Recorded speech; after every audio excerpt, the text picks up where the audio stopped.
ಒಂದು ಸಣ್ಣ ಪಟ್ಟಣದಲ್ಲಿ ಅರ್ಜುನ್ ಮತ್ತು ವಿಜಯ್ ಎಂಬ ಇಬ್ಬರು ಸ್ನೇಹಿತರು ಇದ್ದರು. ಅವರು ಬಾಲ್ಯದಿಂದಲೂ ಒಟ್ಟಿಗೆ ಬೆಳೆದವರು. ಅರ್ಜುನ ಶಾಂತ ಮತ್ತು ವಿವೇಕಶೀಲನಾಗಿದ್ದರೆ, ವಿಜಯ್ ಧೈರ್ಯಶಾಲಿ ಮತ್ತು ಸಾಹಸಪ್ರಿಯನಾಗಿದ್ದ. ಅವರ ಸ್ನೇಹ ಎಲ್ಲರಿಗೂ ಮಾದರಿಯಾಗಿತ್ತು. ಇಂಥ ಸ್ನೇಹ ಸಂಬಂಧ ಮುರಿದು ಹೇಗೆ ವಿಜಯ್ ಜೈಲು ಸೇರುವಂಥ ಪರಿಸ್ಥಿತಿ ಉಂಟಾಗುತ್ತದೆ, ಅದು ಏಕೆ, ಹೇಗೆ ಮತ್ತು ಇದಕ್ಕೆಲ್ಲ ಕಾರಣವೇನು ಎಂದು ಈ ಕಥೆಯಲ್ಲಿ ನಾವಿಂದು ನೋಡೋಣ. ಅದಕ್ಕೂ ಮೊದಲು ಈ ನಿಮ್ಮ VAH ಕನ್ನಡಿಗ ಚಾನೆಲ್ಗೆ ನೀವಿನ್ನೂ ಸಬ್ಸ್ಕ್ರೈಬ್ ಆಗಿಲ್ಲ ಅಂದ್ರೆ ದಯವಿಟ್ಟು ಸಬ್ಸ್ಕ್ರೈಬ್ ಮಾಡಿಕೊಳ್ಳಿ, ಹಾಗೆ ಲೈಕ್ ಮಾಡಿ ಮತ್ತು ಶೇರ್ ಮಾಡಿ. ಬನ್ನಿ, ತಡ ಮಾಡದೆ ನಾವೀಗ ಬೆಳಕಿನ ಹಾದಿಯಲ್ಲಿ ಮೊದಲ ಹೆಜ್ಜೆ ಇಡುತ್ತಾ ಬನ್ನಿ ಮೂವಿ ನೋಡೋಣ. ಅರ್ಜುನ ಮತ್ತು ವಿಜಯ್ ಕಾಲೇಜಿನಲ್ಲಿ ಒಟ್ಟಿಗೆ ಕುಳಿತುಕೊಂಡು ಮಾತನಾಡುತ್ತಿದ್ದಾರೆ. ಆಗ ಅರ್ಜುನ ಕೇಳುತ್ತಾನೆ, ಏ ವಿಜಯ್, ನಾಳೆ ಪರೀಕ್ಷೆಗೆ ಓದ್ಕೊಂಡಿದ್ದೀಯಾ? ಅದಕ್ಕೆ ವಿಜಯ್ ಹೇಳುತ್ತಾನೆ, ಹೌದು, ನೆನ್ನೆ ನೀನು ಹೇಳಿಕೊಟ್ಟಿದ್ದಲ್ಲ, ಅದನ್ನೆಲ್ಲ ಚೆನ್ನಾಗಿ ಓದಿಕೊಂಡು ಬಂದಿದ್ದೇನೆ ಅಂತ ವಿಜಯ್ ಹೇಳಿದ್ದನ್ನು ಕೇಳೆದ ಅರ್ಜುನ್ ಹೇಳ್ತಾನೆ, ನಾವು ಈ ಪರೀಕ್ಷೆಯಲ್ಲಿ ಚೆನ್ನಾಗಿ ಓದಿ ಒಳ್ಳೆಯ ಮಾರ್ಕ್ಸ್ ತಗೋಬೇಕು, ಆಗ ನಮಗೆ ಒಳ್ಳೆ ಕಂಪನಿಯಲ್ಲಿ ಕೆಲಸ ಸಿಗುತ್ತೆ ಅಲ್ವೇನೋ ವಿಜಯ್? ಆಗ ವಿಜಯ್ ಹೇಳುತ್ತಾನೆ, ಹೌದು ಕಣೋ ಅರ್ಜುನ್, ನಾವು ಈ ಸರಿ ಚೆನ್ನಾಗಿ ಓದಿ ಒಳ್ಳೆಯ ಮಾರ್ಕ್ಸ್ ಕೊಳ್ಳಬೇಕು. ನಾಳೆ ನಾವು ದೊಡ್ಡೋರಾದ್ಮೇಲೆ ಎಷ್ಟೇ ದೊಡ್ಡ ವ್ಯಕ್ತಿಗಳಾದರೂ ಕೂಡ ಹೀಗೆ ಬೆಸ್ಟ್ ಫ್ರೆಂಡ್ ಆಗಿ ಇರೋಣ. ನಾವು ಯಾವಾಗಲೂ ಇದೇ ರೀತಿ ಜೊತೆಯಾಗಿದ್ದರೆ ಗೆಲುವು ಯಾವಾಗ್ಲೂ ನಮ್ದೇ ಎಂದು ಅರ್ಜುನ ಹೇಳುತ್ತಾನೆ. ಹೀಗೆ ಕೆಲವು ವರ್ಷಗಳ ಕಾಲ ಅವರ ಸ್ನೇಹ ಗಟ್ಟಿಯಾಗಿರುತ್ತದೆ.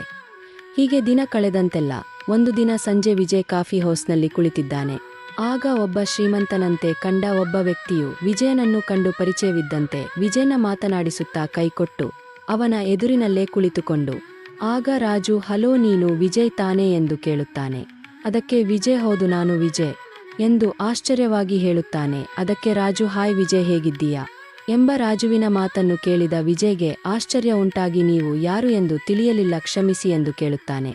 ಆಗ ರಾಜು ಹೇಳುತ್ತಾನೆ, ನಾನು ಕಣೋ ರಾಜು, ನೀನು ಓದುತ್ತಿದ್ದ ಕಾಲೇಜಿನಲ್ಲಿ ನಾನು ಓದುತ್ತಿದ್ದೆ, ನಾನು ನಿಮ್ಮ ಸೀನಿಯರ್ ಎಂತ ಕೂಡಲೇ ವಿಜಯ್ಗೆ ನೆನಪಾಗಿ, ಓ ರಾಜು, ನೀನ ಗುರ್ತೇ ಸಿಗ್ತಾ ಇಲ್ವಲ್ಲೋ, ನಾವು ಭೇಟಿಯಾಗಿ ತುಂಬಾ ವರ್ಷಗಳೇ ಆಯ್ತಲ್ವಾ, ಹಾಗಾಗಿ ನಾನು ನಿನ್ನನ್ನು ಗುರುತು ಹಿಡಿಯಲಿಲ್ಲ, ಕ್ಷಮಿಸು ಎಂದು ಹೇಳುತ್ತಾನೆ. ಅದಕ್ಕೆ ರಾಜು, ಅದೆಲ್ಲ ಸಹಜ ಬಿಡೋ, ಪರವಾಗಿಲ್ಲ, ಈಗ ನೀನು ಹೇಗಿದ್ದೀಯಾ ಹೇಳು ಎಂದು ಕೇಳಿದಾಗ ವಿಜಯ್ ಹೇಳುತ್ತಾನೆ, ನಾನು ತುಂಬಾ ಚೆನ್ನಾಗಿದ್ದೀನಿ ಕಣೋ, ನೀನು ಹೇಗಿದ್ದೀಯಾ?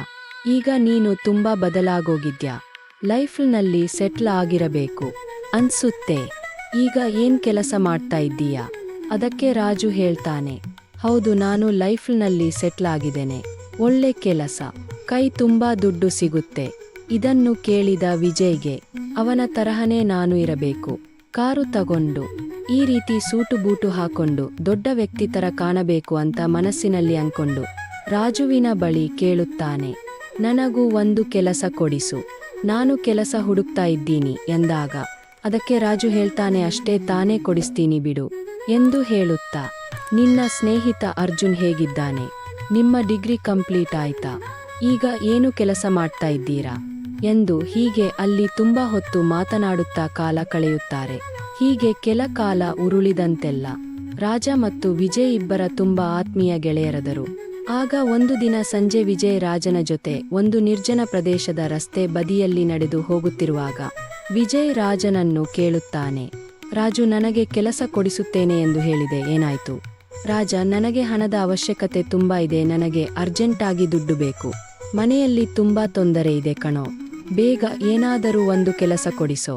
ಅದಕ್ಕೆ ರಾಜು ಹೇಳ್ತಾನೆ, ನಾನೇ ನಿನ್ನನ್ನು ಕೇಳೋಣ ಅಂತ ಇದ್ದೆ, ಆದ್ರೆ ನೀನು ಯಾವ ಕೆಲಸನಾದ್ರೂ ಮಾಡೋಕೆ ರೆಡಿಯಾದ್ಮೇಲೆ ಹೇಳೋಣ ಅನ್ಕೊಂಡಿದ್ದೆ ಅಷ್ಟೇ. ಈಗೇನು ನಿನಗೆ ದುಡ್ಡು ಬೇಕು ಅಷ್ಟೇ ತಾನೇ? ಅದಕ್ಕೆ ಯಾಕೆ ತಲೆ ಕೆಡಿಸ್ಕೋತೀಯ? ಆದ್ರೆ ನನ್ನ ಜೊತೆ ಕೆಲಸ ಮಾಡಬೇಕು ಅಂದ್ರೆ ನಾನು ಯಾವುದೇ ಕೆಲಸ ಹೇಳೋದು ನೀನು ಮಾಡಬೇಕು ಅಷ್ಟೇ ಎಂದು ರಾಜು ವಿಜಯ್ನನ್ನು ಕೇಳುತ್ತಾನೆ. ಅದಕ್ಕೆ ವಿಜಯ್, ನಾನು ಯಾವ ಕೆಲಸ ಮಾಡಲು ಸಿದ್ಧನಾಗಿದ್ದೇನೆ ಎಂದು ಹೇಳಿದ. ರಾಜು ವಿಜಯ್ನನ್ನು ತನ್ನ ಜೊತೆ ಸೇರಿಸಿಕೊಳ್ಳಲು ರಾಜ ಇದೇ ಸಮಯಕ್ಕಾಗಿ ಕಾಯುತ್ತಿದ್ದ. ರಾಜು ಕೂಡಲೇ ಸರಿ ಹಾಗಿದ್ದರೆ ಎಂದು ಹೇಳಿ ಸುತ್ತಮುತ್ತಲ ಹುಡುಕಾಡುತ್ತಾನೆ. ಅಲ್ಲೇ ಸ್ವಲ್ಪ ದೂರದಲ್ಲಿ ಯಾರೋ ಒಬ್ಬ ವ್ಯಕ್ತಿ ಬ್ಯಾಗನ್ನು ಹಿಡಿದು ಹೋಗುತ್ತಿದ್ದಂತೆ ಅವನ ಕಣ್ಣಿಗೆ ಕಾಣುತ್ತದೆ.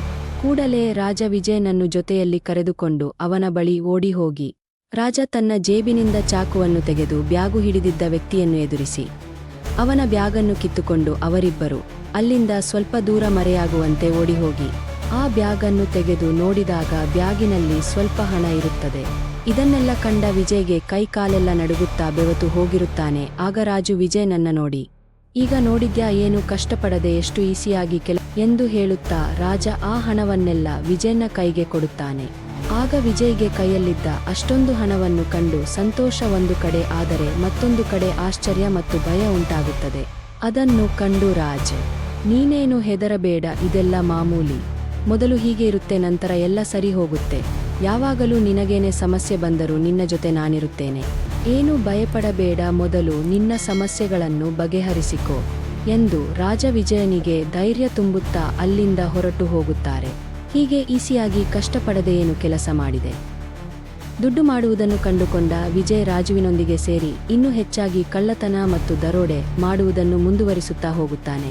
ಹೀಗೆ ವಿಜಯ್ ಕೈಗೆ ಹಣ ಸೇರುತ್ತಿದ್ದಂತೆ ಅವನ ಭಾವ, ನಡವಳಿಕೆ, ಅವನ ರೂಪ, ಕೊನೆಗೆ ಅವನ ವ್ಯಕ್ತಿತ್ವವೇ ಬದಲಾಗಿ ಹೋಗಿರುತ್ತದೆ. ಮತ್ತೆ ಗೆಳೆಯ ಅರ್ಜುನನ ಜೊತೆ ಸೇರುವುದು ಕೂಡ ಕಮ್ಮಿಯಾಗಿ ಹೋಗುತ್ತದೆ. ಇತ್ತ ಇದನ್ನೆಲ್ಲ ಸೂಕ್ಷ್ಮವಾಗಿ ಗಮನಿಸುತ್ತಿದ್ದ ಅರ್ಜುನನಿಗೆ ವಿಜಯ್ನ ಮೇಲೆ ಅನುಮಾನ ಉಂಟಾಗುತ್ತದೆ. ಏಕೆ ಅವನು ಇತ್ತೀಚೆಗೆ ನನ್ನನ್ನು ಭೇಟಿಯಾಗುವುದೇ ಇಲ್ಲ ಎಂದು. ಒಂದು ದಿನ ಬೆಳಗ್ಗೆ ಬೇಗ ಎದ್ದು ಅರ್ಜುನನು ವಿಜಯ್ನ ಮನೆಗೆ ಹೋಗುತ್ತಾನೆ. ಆಗ ಸೋಫಾ ಮೇಲೆ ಕುಳಿತಿದ್ದ ವಿಜಯ್ ಅರ್ಜುನನನ್ನು ಕಂಡು, ಓ ಹಾಯ್ ಅರ್ಜುನ್, ನಿನ್ನ ನೋಡಿ ತುಂಬಾ ದಿಸ ಆಯ್ತು, ಹೇಗಿದ್ದೀಯಾ ಎಂದು ಕೇಳಿದ ವಿಜಯ್ಗೆ ಅರ್ಜುನ್ ಹೇಳುತ್ತಾನೆ, ನಾನು ತುಂಬಾ ಚೆನ್ನಾಗಿದ್ದೇನೆ, ನೀನು ಹೇಗಿದ್ದೀಯಾ? ಏನಪ್ಪ ವಿಜಯ್, ಇತ್ತೀಚೆಗೆ ನನ್ನನ್ನು ಭೇಟಿನೇ ಆಗ್ತಾ ಇಲ್ಲ, ಏನು ಬಹಳ ದೊಡ್ಡ ಮನುಷ್ಯ ಆಗಿ ಹೋಗಿದ್ದೀಯಾ ಎಂದಾಗ ವಿಜಯ್, ನಾನು ತುಂಬಾ ಚೆನ್ನಾಗಿದ್ದೀನಿ ಕಣೋ, ಹಾಗೇನಿಲ್ಲ, ಸ್ವಲ್ಪ ಕೆಲಸದಲ್ಲಿ ಬಿಜಿ ಇದ್ದೆ ಅಷ್ಟೇ ಎಂದು ಗತ್ತಿನಿಂದಲೇ ಹೇಳುತ್ತಾ ತನ್ನ ತಾಯಿಯನ್ನು ಕೂಗುತ್ತಾ, ಅಮ್ಮ ತಿಂಡಿ ಆಯ್ತಾ ಎಂದು ಕೇಳುತ್ತಾನೆ. ಕೂಡಲೇ ಅರ್ಜುನ್, ಇಲ್ಲ ಬೇಡ, ನಂದು ತಿಂಡಿ ಆಯ್ತು, ನಾನು ನಿನ್ನತ್ರ ಸ್ವಲ್ಪ ಮಾತಾಡಬೇಕು, ಅದಕ್ಕೆ ಬಂದಿದ್ದು. ಏನೂ ಇಲ್ಲ ಕಣೋ, ಇತ್ತೀಚೆಗೆ ರಾಜನ ಜೊತೆ ತುಂಬಾ ಓಡಾಡ್ತಾ ಇದ್ದೀಯಂತೆ. ಅವನು ತುಂಬಾ ಕೆಟ್ಟವನು, ಅವನ ಸ್ನೇಹ ನಿನಗೆ ಒಳ್ಳೆಯದಲ್ಲ. ಅವನು ನಿನ್ನನ್ನು ಎಲ್ಲಿ ತಪ್ಪು ದಾರಿಗೆ ಕರೆದುಕೊಂಡು ಹೋಗುತ್ತಾನೋ ಅವನೊಂದಿಗೆ ನೀನು ಸೇರಿ ಕೆಟ್ಟ ಚಟಗಳನ್ನು ಕಲಿತು ಅವನಿಂದ ನಿನಗೇನಾದರೂ ತೊಂದರೆಯಾಗಿ ನೀನು ಎಲ್ಲಿ ತೊಂದರೆಗೆ ಸಿಕ್ಕಾಕ್ಕೊಂತೀಯೇನೋ ಅನ್ನೋ ಭಯದಿಂದ ಓಡಿ ಬಂದೆ ಅಷ್ಟೇ ಎಂದು ಹೇಳಿದ ಅರ್ಜುನನ ಮಾತುಗಳನ್ನು ಕೇಳಿ ವಿಜಯ್ ಕೋಪ ಬಂದ್ರು ಸೊಕ್ಕಿನಿಂದ ನಗುತ್ತಾ ದರ್ಪದಿಂದ ಅರ್ಜುನನಿಗೆ ಹೇಳುತ್ತಾನೆ, ಓ ಅಷ್ಟೇನಾ, ನೀನು ತಪ್ಪು ತಿಳಿದಿದ್ದೀಯಾ ವಿಜಯ್, ಅವನು ಅಂತವನಲ್ಲ, ಅವನು ತುಂಬಾ ಒಳ್ಳೆಯವನು, ಜನರು ಏನಾದರೂ ಮಾತಾಡ್ತಾರೆ ಬಿಡು. ಈಗ ನಿನ್ನನ್ನೇ ನೋಡು, ನೀನು ಏನು ಮಾಡುತ್ತಿದ್ದೀಯಾ? ಸರಿಯಾದ ಕೆಲಸವಿಲ್ಲದೆ ಸಂಪಾದನೆ ಮಾಡಲು ಆಗದೆ ಎಷ್ಟು ಒದ್ದಾಡುತ್ತಿದ್ದೀಯಾ? ನಾನು ಅವನೊಟ್ಟಿಗೆ ಸೇರಿ ಬೆಳೆಯುವುದನ್ನು ಕಂಡು ನಿಮಗೆಲ್ಲ ಹೊಟ್ಟೆ ಉರಿ ಎಂದು ಅನಿಸುತ್ತಿದೆ. ಈ ಜನರೇ ಇಷ್ಟು ಅವರ ಮುಂದೆ ಎತ್ತರಕ್ಕೆ ವೇಗವಾಗಿ ಬೆಳೆಯೋದನ್ನ ಕಂಡ್ರೆ ಸಹಿಸುವುದಿಲ್ಲ. ಏನಾದ್ರೂ ಒಂದು ಹೇಳ್ತಾನೆ ಇರ್ತಾರೆ, ಬಿಡು, ಅದಕ್ಕೆಲ್ಲ ನೀನೇನು ತಲೆ ಕೆಡಿಸ್ಕೋಬೇಡ, ನಾನು ಚೆನ್ನಾಗಿದ್ದೀನಿ, ನೀನ್ ಅನ್ಕೊಂಡಂಗೆ ಏನೂ ಆಗೋದಿಲ್ಲ ಎಂದು ಹೇಳುತ್ತಾನೆ. ಸ್ನೇಹಿತನು ಎಂಬುದನ್ನು ಮರೆತು ಮಾತನಾಡುತ್ತಿದ್ದಾನೆ. ದುಡ್ಡಿನ ಮದ ತಲೆಗೇರಿ ಬದಲಾದ ಈ ವಿಜಯ್, ದುಡ್ಡು ಎಂದರೆ ಕೇವಲ ಒಂದು ಕಾಗದವಷ್ಟೇ, ಆ ಕಾಗದಕ್ಕಿರುವ ಬೆಲೆಯೂ ಕೂಡ ಅದನ್ನು ಸೃಷ್ಟಿ ಮಾಡುವ ಮನುಷ್ಯನಿಗೂ ಇಲ್ಲ, ಮನುಷ್ಯನನ್ನು ಸೃಷ್ಟಿ ಮಾಡುವ ಭಗವಂತನಿಗೂ ಇಲ್ಲ. ಇದು ಎಂಥ ವಿಪರ್ಯಾಸವಲ್ಲವೇ ಗೆಳೆಯರೇ?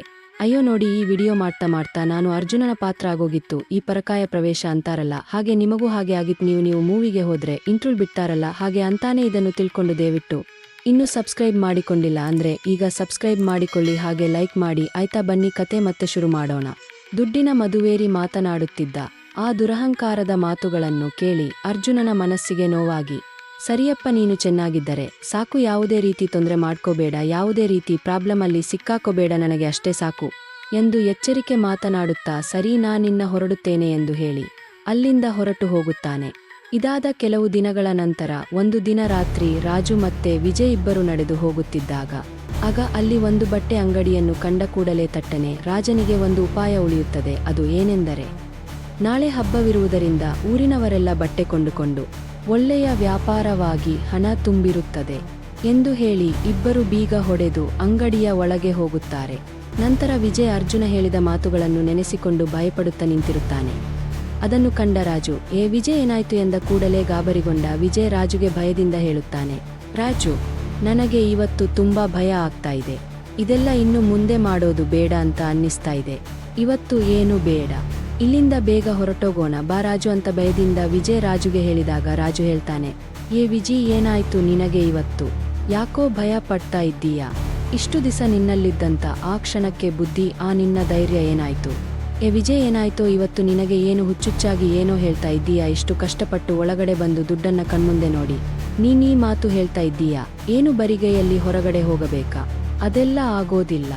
ಸುಮ್ಮನೆ ಏನೇನೋ ಆಲೋಚನೆ ಮಾಡಿ ಹುಚ್ಚುಚ್ಚಾಗಿ ಏನೇನು ಮಾತಾಡಬೇಡ, ಈಗ ಸುಮ್ಮನೆ ಬೇಗ ಬೇಗ ಎಲ್ಲ ದುಡ್ಡು ಎಕ್ಕೊ ಹೋಗೋಣ ಎಂದು ವಿಜಯ್ಗೆ ರಾಜು ಹೇಳುತ್ತಾ ಎಂದಿನಂತೆ ಅವರು ದುಡ್ಡು ತೆಗೆದುಕೊಂಡು ಅಲ್ಲಿಂದ ಹೊರಟು ಹೋಗುತ್ತಾರೆ.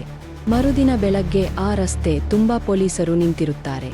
ಆ ಅಂಗಡಿಯ ಸಿಸಿಟಿವಿ ಕ್ಯಾಮೆರಾವನ್ನು ಪರಿಶೀಲಿಸಿ ಅದರಲ್ಲಿ ಕಂಡ ವ್ಯಕ್ತಿಯ ಫೋಟೋವನ್ನು ತೆಗೆದುಕೊಂಡು ಅಲ್ಲೇ ಇದ್ದ ಅಕ್ಕಪಕ್ಕದ ಜನರ ಬಳಿ ಆ ಫೋಟೋವನ್ನು ತೋರಿಸುತ್ತಾ ಆ ವ್ಯಕ್ತಿಯ ಬಗ್ಗೆ ವಿಚಾರಿಸುತ್ತಿರುತ್ತಾ ತನಿಖೆ ಪ್ರಾರಂಭಿಸುತ್ತಾರೆ. ಆಗ ಪೊಲೀಸರು ಅಲ್ಲೇ ಇದ್ದ ಒಬ್ಬ ಸ್ಥಳೀಯ ವ್ಯಕ್ತಿಗೆ ಆ ಫೋಟೋವನ್ನು ತೋರಿಸಿದರು. ಆ ಫೋಟೋವನ್ನು ನೋಡಿದ ತಕ್ಷಣ ಆ ವ್ಯಕ್ತಿಯು, ಹೌದು ಸರ್, ಇವನು ನನಗೆ ಚೆನ್ನಾಗಿ ಗೊತ್ತು, ಇವನು ಅರ್ಜುನನ ಸ್ನೇಹಿತ ವಿಜಯ್ ಎಂದು. ಯಾಕೆ ಸರ್, ಏನಾಯ್ತು ಎಂದು ಆ ಸ್ಥಳೀಯ ವ್ಯಕ್ತಿಯು ಪೊಲೀಸರನ್ನು ಕೇಳುತ್ತಾನೆ.